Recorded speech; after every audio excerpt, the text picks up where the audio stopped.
Welcome to 69 TV news. నేను మానస. ముందుగా bulletin లో హెడ్లైన్స్ చూద్దాం.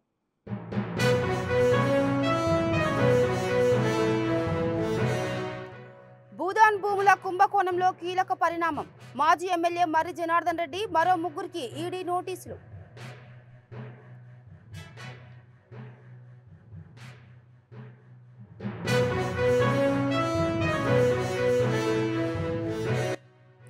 ఎమ్మెల్యేలు ఎమ్మెల్సీలకు ముగిసిన ఓరియంటేషన్ క్లాసులు. సభ విలువలు కాపాడాలన్న మంత్రి పొన్నం ప్రభాకర్.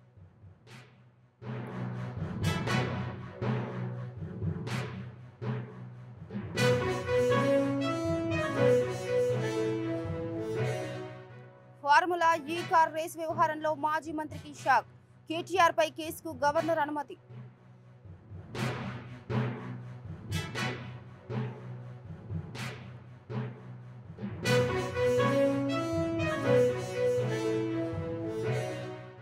కొమరవెల్లి మల్లన్న జాతర ఏర్పాట్లపై మంత్రి కొండా సురేఖ సమీక్ష. హాజరైన దేవాదాయ శాఖ కమిషనర్, సిద్దిపేట కలెక్టర్.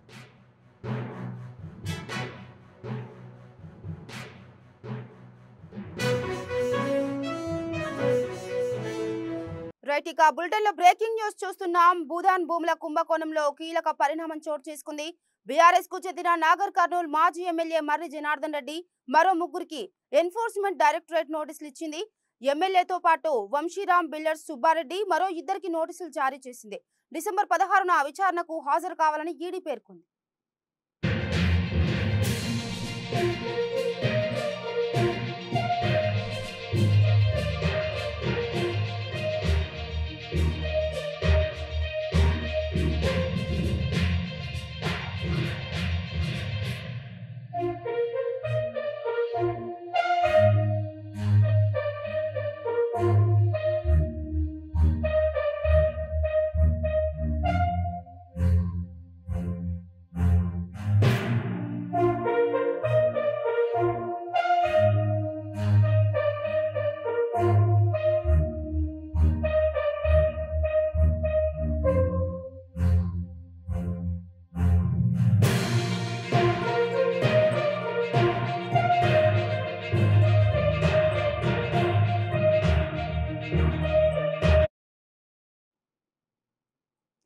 భూదాన్ భూముల కుంభకోణంలో కీలక పరిణామం చోటు చేసుకుంది. బీఆర్ఎస్ కు చెందిన నాగర్ కర్నూల్ మాజీ ఎమ్మెల్యే మర్రి జనార్దన్ రెడ్డి మరో ముగ్గురికి ఎన్ఫోర్స్మెంట్ డైరెక్టరేట్ నోటీసులు ఇచ్చింది.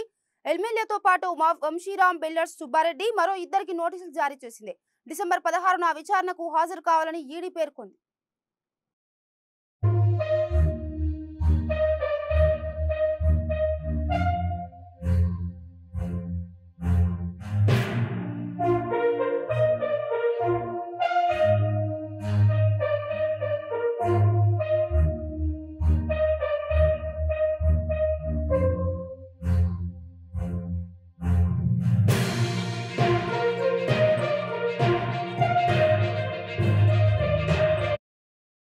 ఇక తెలంగాణ 3వ శాసనసభకు ఎన్నికైన ఎమ్మెల్యేలు ఎమ్మెల్సీలకు తెలంగాణ ప్రభుత్వం శాసనసభ వ్యవహారాల శాఖ 2 రోజుల పాటు ఓరియంటేషన్ క్లాసులు నిర్వహించడం జరిగింది. మర్రి చెన్నారెడ్డి మానవ వనరుల వేదికగా వివిధ అంశాలపై అవగాహన నిర్వహించారు.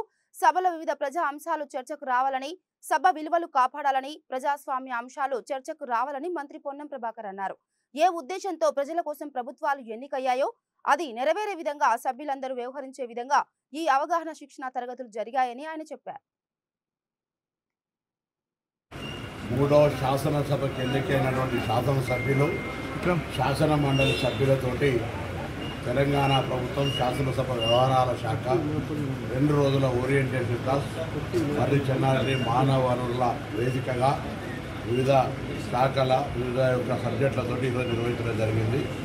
దీని ముఖ్య ఉద్దేశం సభలో ప్రజా సమస్యలు చర్చకు రావాలి, సభ సమర్థవంతంగా పనిచేయాలి, ప్రజాస్వామ్యము నిలువున కాపాడబడాలంటే, ప్రజాస్వామ్యం విలువలు పెరగాలంటే, ప్రజాస్వామ్య సమస్యల పరిష్కారానికి వేదిక అయినటువంటి శాసనసభలు, శాసన మండలులు సమర్థవంతంగా ప్రజల అంశాలు చర్చకు చేయడం, ప్రభుత్వ పనితీరుపై ఒక పద్ధతి ప్రకారం చర్చ జరగడం, ప్రభుత్వాలు ఏ ఉద్దేశంతో ఎన్నికైనాయో ఆ ఉద్దేశంతో ప్రజలకు సేవ చేసేటువంటి అవకాశం ఉండేటువంటి ఆ వేదికను మంచిగా ఉపయోగించుకోవాలి. గౌరవ సభ్యులందరూ అనేటువంటి ఒక ఓరియంటేషన్ క్లాసులు జరిగినాయి. దీంతో దాదాపు 70% మంది శాసనసభ్యులు శాసనమండలి సభ్యులు హాజరైనారు. వాళ్ళందరికీ కూడా శుభాకాంక్షలు. భవిష్యత్తులో కూడా ఇటువంటి కార్యక్రమాలు నిర్వహిస్తామని ప్రభుత్వం చెప్తా ఉన్నాం.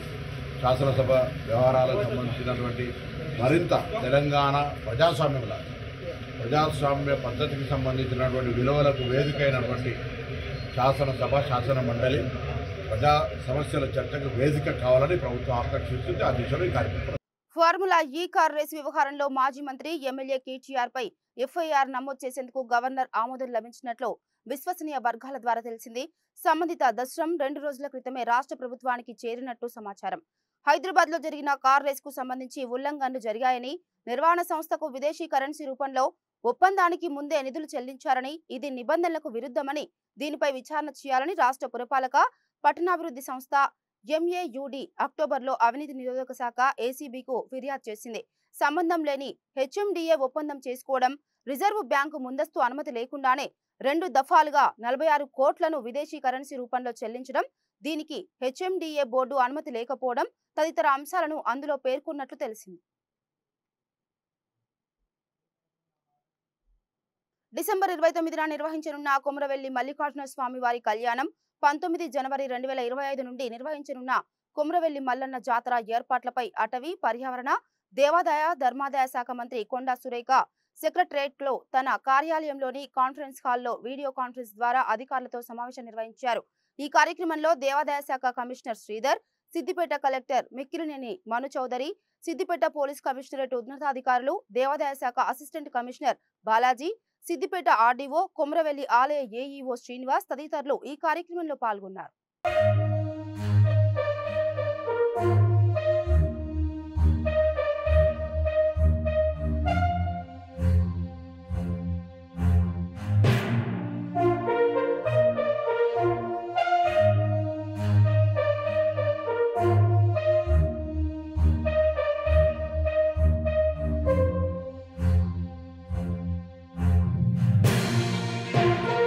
వాతావరణం మార్పులకు అనుగుణంగా పంటల్లో సోకే చీడపీడల నివారణకు ఆధునిక సాంకేతిక పరిజ్ఞానాన్ని విరివిగా వినియోగించుకోవాలని తెలంగాణ రాష్ట్ర ప్రణాళిక బోర్డు ఉపాధ్యక్షుడు డాక్టర్ జి చిన్నారెడ్డి శాస్త్రవేత్తలకు పిలుపునిచ్చారు. 2 రోజుల పాటు నిర్వహిస్తున్న జాతీయ సదస్సు ప్రారంభోత్సవానికి ఆయన ముఖ్య అతిథిగా హాజరై ప్రసంగించారు. రాజేంద్రనగర్లోని వ్యవసాయ విశ్వవిద్యాలయం ఆడిటోరియంలో 2 రోజుల పాటు జరగనున్న ఈ సదస్సును ప్రొఫెసర్ జయశంకర్, తెలంగాణ వ్యవసాయ విశ్వవిద్యాలయం, Indian phyto pathological society, Deccan society of plant pathology సంయుక్తంగా నిర్వహిస్తున్నాయి. ఈ సందర్భంగా డాక్టర్ చిన్నారెడ్డి మాట్లాడుతూ ఆధునిక సాంకేతిక పరిజ్ఞానమైన కృత్రిమ మేధ, మిషన్ లెర్నింగ్ వంటి ఆధునిక టెక్నాలజీలను సస్య రక్షణలో వినియోగించుకోవాలని సూచించారు.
ప్రొఫెసర్ జయశంకర్ అగ్రికల్చర్ యూనివర్సిటీ వారు ఈరోజు ఈ నేషనల్ సెమినార్ని ఆర్గనైజ్ చేయడం జరిగింది.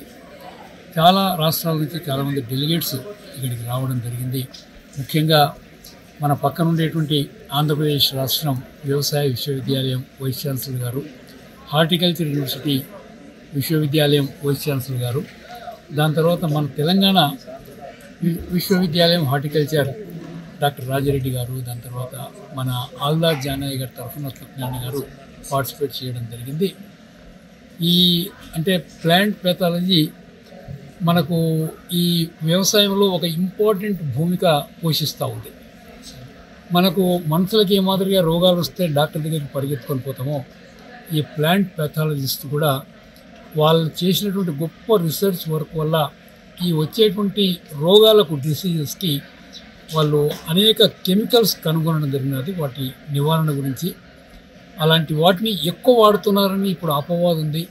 దానివల్ల మన ఆరోగ్యాలు పాడవుతున్నామని ఆ రెసిడ్యూ వల్ల కూడా అంటా ఉన్నారు. అందుకనే తగిన మోతాదులో వాడుతూ ఇలా డ్రోన్ టెక్నాలజీ వచ్చింది.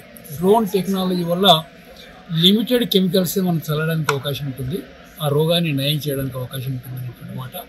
ద్వారా ఎంత ఏరియాలో అంటే ఈ రోగం యొక్క ప్రివిలెన్స్ ఉంది అనేటువంటి విషయం కూడా తెలుసుకోవడానికి అధునాతన టెక్నాలజీ రాబోతూ ఉన్నాయి.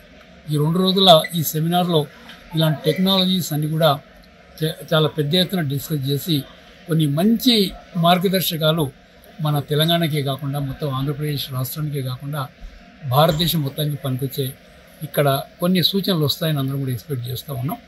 ఈరోజు తుమ్మల నాగేశ్వరరావు గారు కూడా రావాల్సి ఉండే, కానీ వారు వేరే పని ఉండడం వల్ల వారు ఖమ్మం పోవడం జరిగింది. ముఖ్యమంత్రి గారు కూడా మేము వస్తున్నప్పుడు వారు చెప్పి రావడం కూడా జరిగినారు.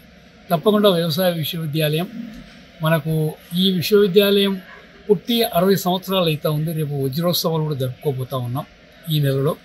ఆ సందర్భంగా ఏదైతే గొప్ప రోల్ ఈ యూనివర్సిటీ ప్లే చేసిందో ఆంధ్రప్రదేశ్ ఉమ్మడి రాష్ట్ర డెవలప్మెంట్లో వ్యవసాయ అభివృద్ధిలో కూడా తప్పకుండా మేము ఈ వ్యవసాయ అభివృద్ధికి రాష్ట్ర ప్రభుత్వం అండగా ఉంటుందని చెప్పండి. గ్రామీణ ప్రాంతాల్లో విద్య, వైద్యం, నైపుణ్య శిక్షణ, ఉపాధి కల్పన వంటి అంశాలపై పనిచేస్తున్న ప్రముఖ స్వచ్ఛంద సంస్థ నిర్మాణ్ సోషల్ ఇంపాక్ట్ కాన్క్లేవ్ 4.0కి మంత్రి సీతక్క ముఖ్య అతిథిగా హాజరయ్యారు. గచ్చిబౌలిలోని రాడిసన్ హోటల్ నిర్మాణ్ స్వచ్ఛంద సంస్థ నేతృత్వంలో గ్రామీణ ప్రాంతాల అభివృద్ధి కోసం నడుం బిగించిన Microsoft, Infosys, AMD, NASSCOM foundation వంటి పలు కార్పొరేట్ సంస్థలు ఇందులో పాల్గొన్నాయి. నిర్మాణ్ సంస్థ CSR నిధులతో ములుగు, ఆదిలాబాద్, నాగర్ కర్నూలు జిల్లాల్లో 35 ప్రాజెక్టులు చేపట్టింది. 30,000 మందికి లబ్ధి చేకూర్చేలా పలు కార్యక్రమాలు నిర్వహించింది.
ప్రభుత్వాలు మారొచ్చు అని మిమ్మల్ని అందుకనే నేను మీరు ఈ ప్రపంచం నుంచి ఒకసారి ఆ ప్రపంచానికి రండి, మా ప్రజలు గుండెల్లో పెట్టుకుంటారు, దాచుకుంటారు స్వార్థంగా అని చెప్పడం జరిగింది. ఇక్కడ తను ఇప్పుడు మన ముందు ప్రత్యక్షంగా ఉంది ఎందుకు ఆ పేరు పెట్టుకున్నారు అనేది. సో తృప్తి లేనిది అన్ని ఏం చేయాలనుకున్నా మనలో తృప్తి ఉండాలి. ఫస్ట్ ఆ తృప్తినిచ్చే పనులను ఎంపిక చేసుకుంటే ఇంకా ఎక్కువ లైఫ్ ఎక్కువ కాలం జీవిస్తాం సంతోషంగా. ఇక వికారాబాద్ జిల్లా లగచర్లలో అధికారులపై దాడి కేసులో నిందితుడు రైతు హీరియా నాయక్ ను సంగారెడ్డి జైలు నుంచి సంఖ్యలతో ఆసుపత్రికి తరలించడం తీవ్ర విమర్శలకు దారితీసింది. ఈ వ్యవహారంలో జైలర్ సంజీవరెడ్డిపై సస్పెన్షన్ వేటు పడింది. మరోపక్క జైలు సూపరింటెండెంట్ సంతోష్ రాయ్ పై శాఖాపరమైన చర్యలు తీసుకోవాలని జైళ్ల శాఖ డీజీ సౌమ్య మిశ్రా, హోంశాఖ ప్రత్యేక ప్రధాన కార్యదర్శి రవి గుప్తాకి లేఖ రాశారు. ఛాతీలో నొప్పిగా ఉందని చెప్పడంతో ఎస్కాట్ పోలీసులు హీరియా నాయక్ ను సంగారెడ్డి జిల్లా ఆసుపత్రికి తరలించారు. ఆ సమయంలో ఆయనకు సంకెళ్లు వేసి ఉండటం సామాజిక మాధ్యమాల్లో విస్తృతంగా ప్రచారమైంది. ఈ ఉదంతంపై ముఖ్యమంత్రి రేవంత్ రెడ్డి సీరియస్ అయ్యారు. ఘటనపై ఆరా తీసిన ఆయన రైతుకు సంఖ్యలు వేసి తీసుకెళ్లాల్సిన అవసరం ఏమొచ్చిందని ఆగ్రహం వ్యక్తం చేశారు. సమగ్ర విచారణ జరిపి నివేదిక సమర్పించాలని ఉన్నతాధికారులను ఆదేశించారు. ఈ మేరకు మల్టీజోన్ 2 ఐజీ సత్యనారాయణ సంగారెడ్డికి వెళ్లి విచారణ జరిపారు.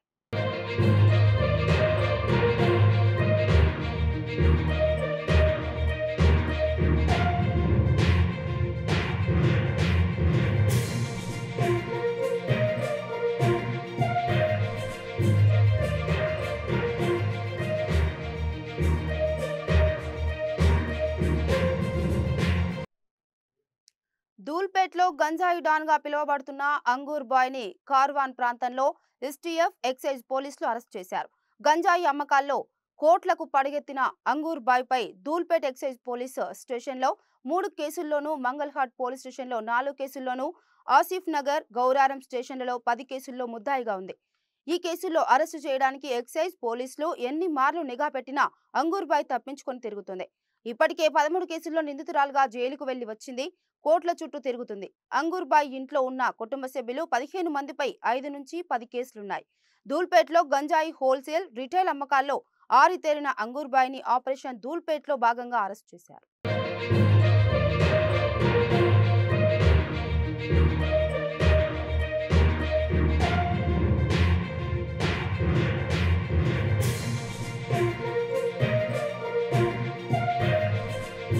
యువతకు ఉపాధి కల్పన లక్ష్యంగా ఈ నెల 14న మెగా జాబ్ మేళా నిర్వహిస్తున్నట్లు ఏపీ ప్రభుత్వ విప్ గన్నవరం ఎమ్మెల్యే యార్లగడ్డ వెంకట్రావు తెలిపారు.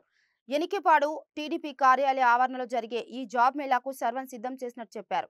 ఈ మేరకు ఆయన మాట్లాడుతూ Aurobindo pharma, Paytm, HCL, Shriram finance, MedPlus, Vijetha super market, HDFC, Kotak, IndiGo, Varun, Reliance capital, Airtel వంటి 50కు పైగా ప్రముఖ సంస్థలు ఎంపికలు నిర్వహిస్తున్నాయన్నారు. 7వ తరగతి నుంచి డిగ్రీ, బీటెక్, ఎంబీఏ అర్హతలతో 18 నుండి 35 సంవత్సరాలు ఉన్న ఎవరైనా ఈ మేళాలో పాల్గొనవచ్చునని చెప్పారు. నిరుద్యోగ యువతకు పెద్ద ఎత్తున ఉద్యోగ, ఉపాధి అవకాశాలు కల్పించాలనే లక్ష్యంతో తాను ఎన్నికలకు ముందు ఇచ్చిన హామీ మేరకు మెగా జాబ్ మేళా నిర్వహిస్తున్నట్టు తెలిపారు. డిసెంబర్ 14వ తేదీ విజయవాడ రూరల్ మండలం ఎనికేపాడులో తెలుగుదేశం పార్టీ రూరల్ ఆఫీస్లో మెగా జాబ్ మేళా నిర్వహించబడుతుంది. ఉదయం 10 గంటల నుంచి సాయంత్రం 5 గంటల వరకు. దీంట్లో ప్రముఖ కంపెనీలన్నీ పార్టిసిపేట్ చేస్తున్నాయి. శ్రీరామ్ కానీ, అపోలో కానీ, రిలయన్స్ కానీ, ఇలాంటి 50 కంపెనీలకు తోడుగా గన్నవరంలో ఉన్న హెచ్సిఎల్ టెక్నాలజీస్, హెచ్సిఎల్ కంపెనీ ప్రతినిధితో కూడా మాట్లాడాను. హెచ్సిఎల్ కంపెనీ కూడా స్టాల్ ఏర్పాటు చేస్తుంది. హెచ్సిఎల్ కూడా కనీసం 100 నుంచి 150 మంది జాబ్ రిక్రూట్మెంట్ చేయడానికి అవకాశం ఉంది. నిరుద్యోగ యువతకు ఉపాధి అవకాశాలు కల్పించిన లక్ష్యంగా పనిచేస్తానని ఎన్నికల ముందు నేను చెప్పిన పరిస్థితి గన్నవరం ప్రజలందరికీ తెలిసిందే. 15,000 మందికి ఉద్యోగాలు ఇప్పిపోతే వచ్చే ఎన్నికలో ఓటడమని పలు మీటింగుల్లో చెప్పారు. దానికి తగ్గట్టుగానే శాసనసభ్యుడైన మొదటి రోజు నుంచి యువతకు ఉపాధి అవకాశాల లక్ష్యంగా పనిచేస్తున్న అశోక్ లేలాండ్ కంపెనీ గత ప్రభుత్వంలో వెళ్ళిపోతే దాని ప్రతినిధులతో చర్చించి వెనక్కి తీసుకురావడం జరిగింది. దాని స్ఫూర్తితో ముఖ్యమంత్రి చంద్రబాబు నాయుడు గారి స్ఫూర్తితో మల్లవల్లిలో రాబోయే 2 సంవత్సరాల్లో 18 మాసాల్లోనే 420 కంపెనీలు స్టార్ట్ చేయడం ఖాయం. అలాగే నేను 15,000 మందికి ఉద్యోగాలు ఇస్తానంటే మన ముఖ్యమంత్రి గారు, నేను మల్లవల్లి పారిశ్రామిక కారిడార్ని నేను కానీ, తెలుగుదేశం ప్రభుత్వం కానీ, ముఖ్యమంత్రి గారు కానీ ఎన్డీఏ సారథ్యంలో దాన్ని మంచి పారిశ్రామిక వాడగా, ఆంధ్రప్రదేశ్లోని అత్యున్నత పారిశ్రామిక వాడగా తీర్చిదిద్దబోతున్నాం.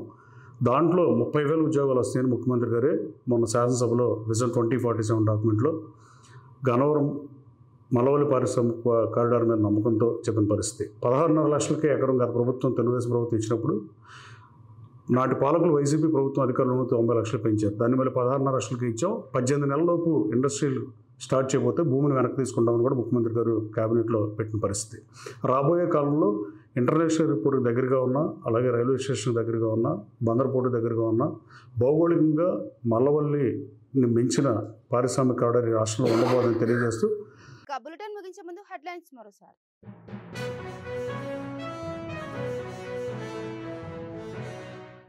భూదాన్ భూముల కుంభకోణంలో కీలక పరిణామం. మాజీ ఎమ్మెల్యే మర్రి జనార్దన్ రెడ్డి మరో 3కి ఈడీ నోటీసులు.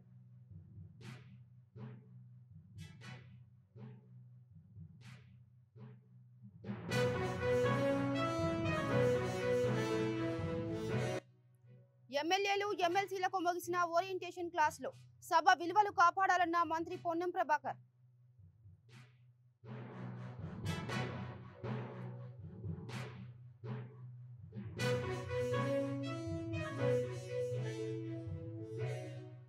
ఫార్ములా ఈ కార్ రేస్ వ్యవహారంలో మాజీ మంత్రికి షాక్. కేటీఆర్ పై కేసుకు గవర్నర్ అనుమతి.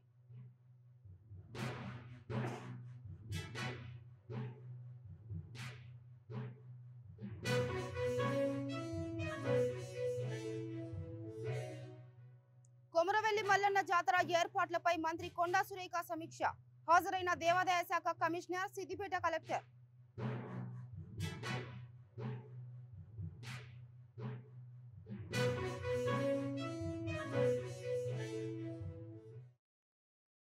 ఇవి బులెటిన్ అప్డేట్స్. మాలో బులెటిన్ తో మళ్ళీ కలుద్దాం. అంతవరకు చూస్తూనే ఉండండి 69 టీవీ. నమస్తే.